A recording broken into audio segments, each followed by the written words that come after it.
So our district is experiencing staffing shortages, not so much in the teaching and administrative realm, but more in substitute teachers, not necessarily always having 100% coverage on Fridays or Mondays sometimes. But even more so, we're seeing a lot of shortages with aides and paraprofessionals, and food service, custodial. The bus company that we partner with is normally short on drivers, so that's been pretty challenging. Some ways we've tried to alleviate that is to increase pay in those positions, change some of the benefit structure for our full-time people. What I would say is really challenging, though, is competing against each other. So we're all competing for those same maintenance people, bus drivers, custodial, paraprofessionals, and that gets frustrating because even our IU is competing against us as school districts. Staff training mandates are now 30 plus hours. So when we're trying to implement initiatives that are good for kids, but we have safety mandates, medical mandates, testing training. For instance, our teachers have to retest on how to give keystone tests every single year, which doesn't make any sense because they've already taken it and the testing is the same every year.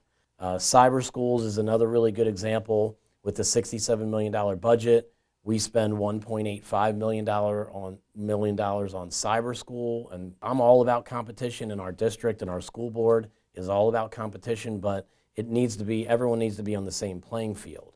So there's a lot of frustration with mandates because some of them don't seem to make a lot of sense.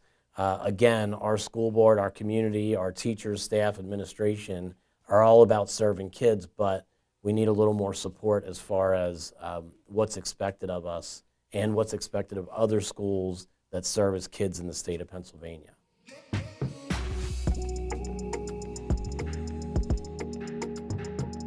The biggest challenge, I would say, is the variety of needs and the expectations that we're going to be able to take care of all those needs, because it's really important that we want every kid to feel valued when they come through our doors. We want every kid to understand that they matter in every way, shape, and form. So we want to make sure that they're heard and have people that they can rely on. Our counseling team is exceptional.